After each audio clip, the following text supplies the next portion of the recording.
बराच उशीर झालेला आहे, त्यामुळे खूप वेळ घेणार नाही.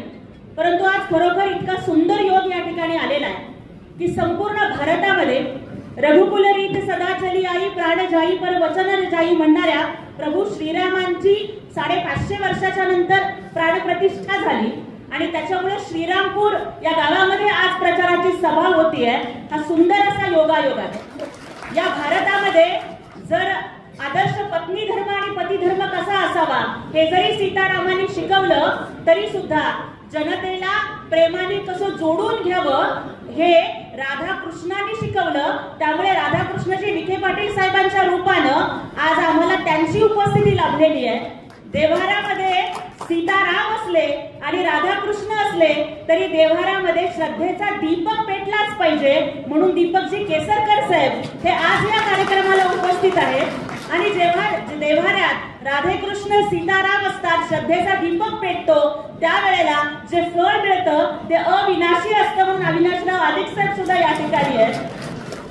त्यामुळे अशा पद्धतीचं एक सुंदर वातावरण या ठिकाणी निर्माण झालेलं असताना मला राधाकृष्णजी विखे पाटील साहेबांना सांगायचंय की साहेब मी सोलापूरहून आली आहे. आपण याच्या आधी सोलापूरचे पालकमंत्री होतात.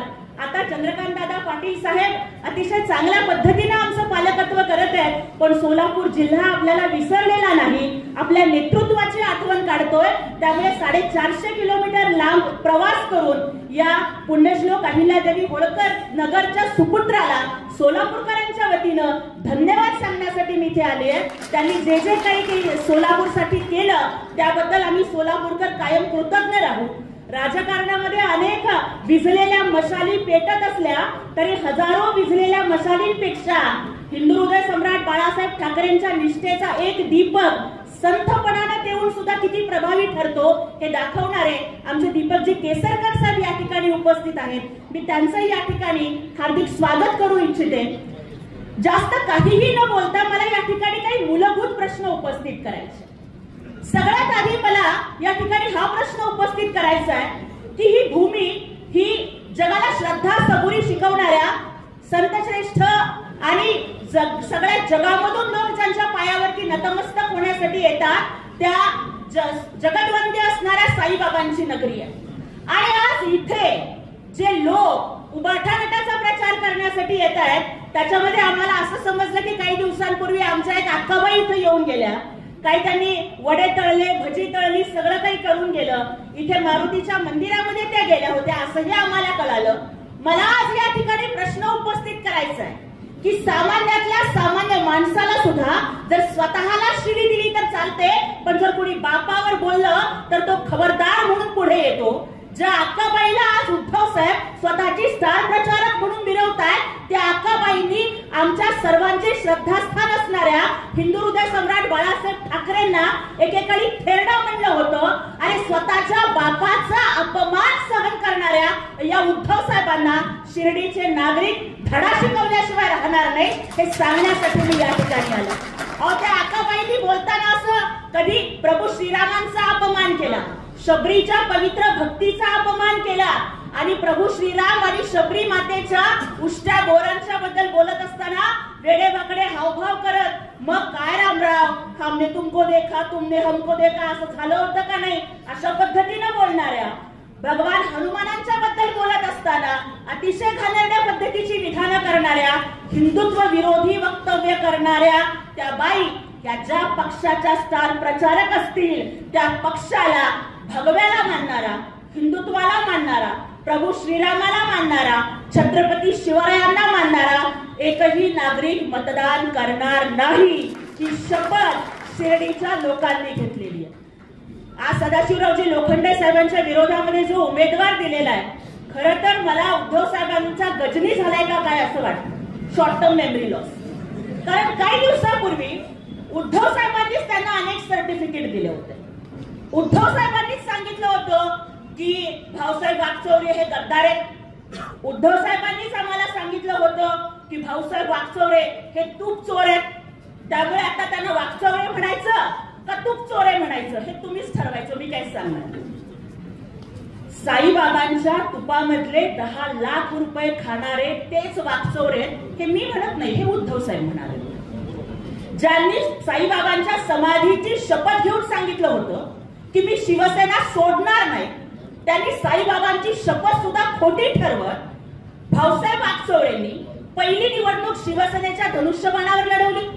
नंतर साईबाबांची शपथ सुद्धा झिडकारून देत सत्तेला खोटं ठरवत ते काँग्रेसमध्ये गेले, तिथं पराभव झाला. नंतर भाजपामध्ये गेले, तिथं पराभव झाला. नंतर अपक्ष निवडणूक लढले. म्हणजे अहो इथपर्यंत ठीक आहे की कुठं पटलं नाही तर एकदा घटस्फोट होतो आणि दुसरा घरोबा होतो, पण प्रत्येकच निवडणुकीला नवा घरोबा केल्यानंतर त्यांना काय म्हणायचं हे आता शिर्डीच्या लोकांनीच ठरवा. मला वाटतं की भाऊसाहेबांचं असं झालंय की कुंकू धन्याचं, मंगळसूत्र गण्याचं आणि लेकरू मात्र मण्याचं अशा पद्धतीनं 3-3, 4-4 पक्षामध्ये फिरत आज त्यांना स्वतःचा खरा निष्ठा विचार काय आहे हेच त्यांना आठवत नाहीये. आणि म्हणून साईबाबांच्या तुपामध्ये सुद्धा पैसा खाणाऱ्या तूप चोऱ्यांना मतदानाच्या माध्यमातून धडा शिकवण्याची वेळ ही तुमच्या सर्वांच्या पुढे आलेली आहे. आणि त्यासाठीच बघा की शिर्डीचे तुम्ही सगळे लोक श्रद्धा आणि सबुरी मानता. भाऊसाहेबांचा विचार करा.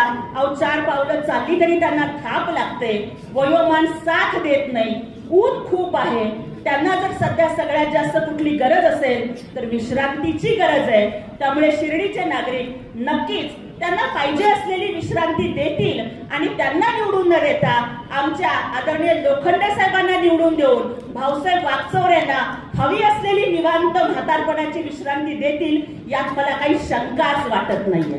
कारण आम्हाला जनतेसाठी लढणारा नेता हवा. अहो ज्या वेळेस घाटमात्याचं पाणी वाया जात होतं आणि त्यावेळेस अर्ध्या रात्री सुद्धा एखाद्या शेतकऱ्याचा फोन आला तर आपण खासदार आहोत हे विसरून स्वतःला एक शेतकरी पुत्र समजून सदाशिवरावजी लोखंडे हे स्वतः रात्री 12-12, 1-1 वाजता त्या बंधाऱ्यावरती गेलेले आहेत आणि स्वतः फळा टाकून शेतकऱ्यांच्या मदतीनं ते वाया जाणारं पाणी त्यांनी अडवलेलं आहे.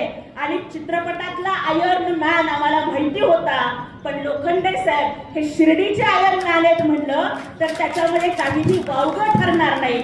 अनेक मान्यवर नेते मंडळी बोलणार आहेत त्यामुळे लाभवत नाही.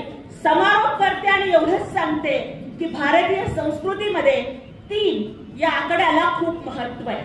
आपल्याकडे त्रिदेव आहेत, ब्रह्मा, विष्णू आणि महेश.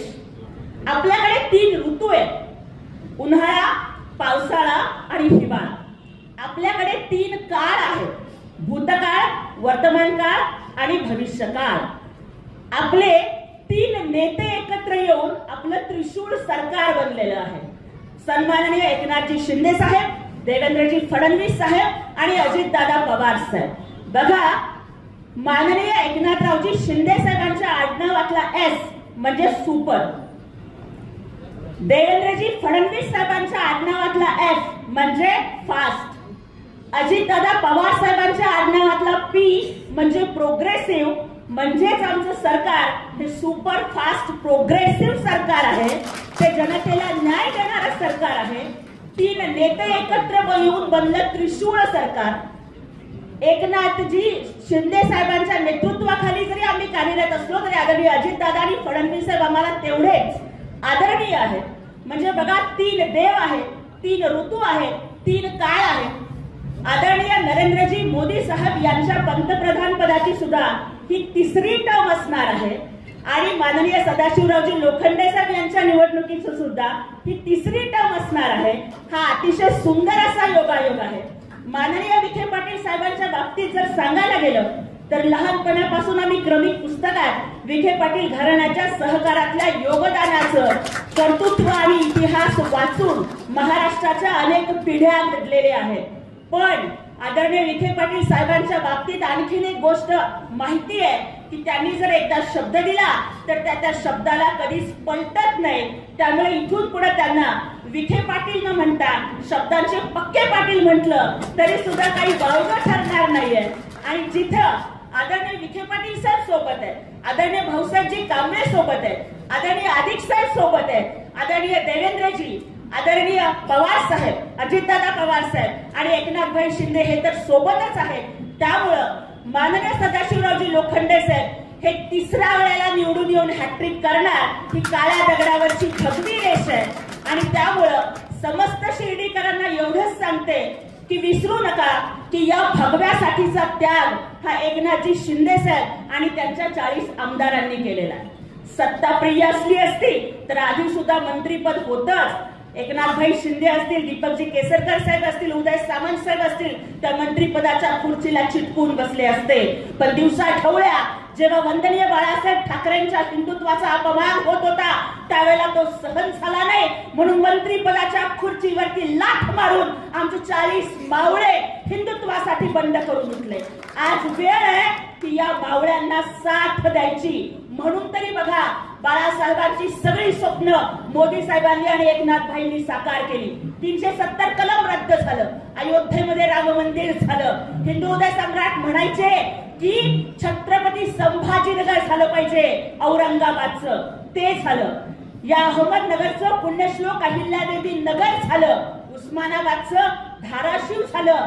शिवशाही येते आणि म्हणून लक्षात ठेवा की नब्ज मेरी देखी और बीमार लिख दिया, नब्ज मेरी देखी और बीमार लिख दिया, रोग हमारा उसने इस भगवे से प्यार लिख दिया, उम्र भर कर्जदार रहेंगे उस डॉक्टर के जिसने दवा की जगह पर छत्रपती शिवाजी महाराज का नाम लिख दिया. या महाराष्ट्राच्या प्रत्येक रोगाचा एकच इलाज तो म्हणजे छत्रपती शिवाजी महाराज. त्यामुळे आमचं सरकार हे शिवशाही प्रत्यक्षात आणायला लागतंय. त्यामुळे मोदी साहेबांना तिसऱ्यांदा पंतप्रधान करण्यासाठी आणि हा देश विश्वगुरू करण्यासाठी आपण माननीय सदाशिवराव लोखंडे साहेबांना प्रचंड बहुमताने निवडून द्यावं इतकीच प्रार्थना या ठिकाणी करते आणि थांबते. जय हिंद, जय महाराष्ट्र, जय शिवराय, जय भीम. एबीपी माझा, उघडा डोळे बघा नीट.